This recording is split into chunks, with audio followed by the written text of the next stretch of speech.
I want to encourage people to create and publish videos as a creative adventure without any pressure to become a successful YouTuber. It's a lot of fun for me right now. So you don't need to care about likes, views, subscribers, monetization, or even impact. Maybe you just have a few things you want to say or teach, and maybe you just want to have the satisfaction of creating and publishing a few videos. You don't have to go all in and follow all the rules of YouTube success. Being a YouTuber is like an unpaid internship that might eventually become a full-time job. And it does often lead to burnout, like most jobs. And still, by starting, you might discover that you love making videos and that it is worth it for you. We can't know how we will feel about something before we start. So I'm not doing what successful YouTubers do because I don't want to be a YouTuber. A few years ago, I thought I did, so I started watching videos about how to become a successful YouTuber, but then I realized that I didn't want to do that, and I gave up before starting. I had put pressure on myself to do it professionally and perfectly, to follow all the advice, and I took it too seriously, and I never started at all. And I think that often happens when we don't approach life as just a series of learning experiments and adventures. Maybe I'm speaking to curious scanner personality types like me, I don't know. This year, the wish to make videos came back, and partially because I was frustrated by how little people understand pathological narcissism. I believe that it's one of the most important topics that everyone should understand. It should be taught in every school, and it should be a part of training for every job, especially police, judges, lawyers, teachers, politicians, psychologists, therapists. If they don't really understand narcissism well, they could do more harm than good in their careers. And another reason I started thinking about YouTube again was my decision to have a more adventurous life again and to document some of it when I feel like it. I'm passionate about collecting experiences and skills and adventures. I want to try out many different things, and for me the failure would be to repeat 1 year twice. I realized that I wouldn't get to do many of the things I want to do in life if I always expect myself to do them perfectly and professionally and for years. So I set smaller goals. And for this channel, my goal is to make 50 YouTube videos over the next few years in my free time and call that a success by my standards.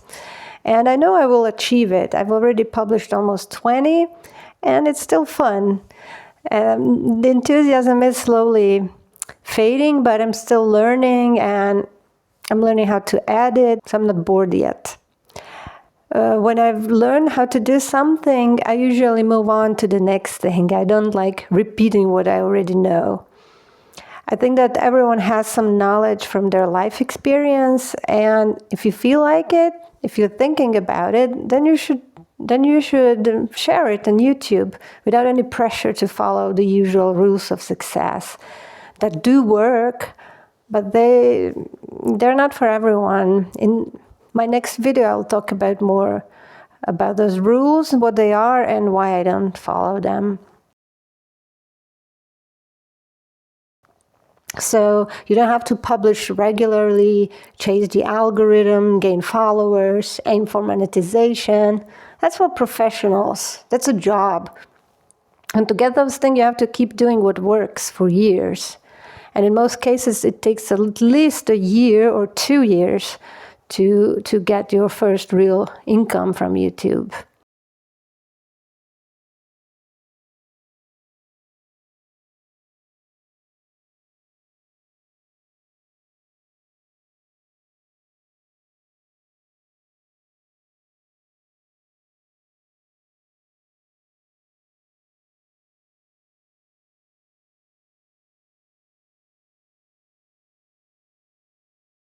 I just use my Xiaomi phone and a 10 euro microphone.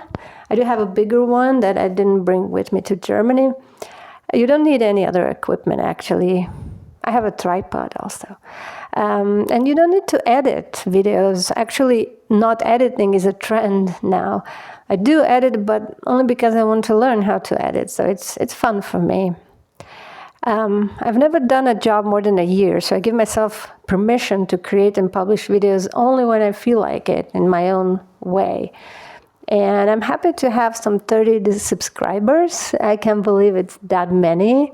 And I got a couple of nice comments, and especially the first one, it made my day. And I imagine if you have thousands of comments, they lose that effect. And my videos usually get like 10 to 100 views, but one went semi-viral a few weeks ago. It got 600 views in just a few days, and I didn't promote it. It's only stopped getting views. I think people just like the topic, so how I traveled for 8 years on 150 euros a month. So I got to have that experience, and the experiences are what I'm after. I want to say that we don't have to be successful by society standards. Success takes years and constant repetition. If you're someone with different interests, like a scanner, you probably won't be successful at everything you want to do. But that doesn't mean that you shouldn't do it. Ideally, I would study psychology, biology, all kinds of design, animation, data science. I would become a vet, interior designer, real estate developer. And I've accepted that I can't do all of that professionally. I would need a few lifetimes. Still, I can take like a 6-month course or teach myself on YouTube just to satisfy my curiosity and have that experience. And I can set small goals. Like, for example, one day I will learn how to play 2 songs on the accordion. And that's it, 2 songs. I call that a success, and I'll move on to something new. So you have to adjust to your nature, what makes you happy. I'd rather have more experiences and learn more skills than niche down and be very successful in just 1 or 2 things. And that's how I get the most pleasure, satisfaction out of life. And I know I'm not the only one. I guess I just want to say it's okay to be unsuccessful by society standards as long as you're successful by your own standards.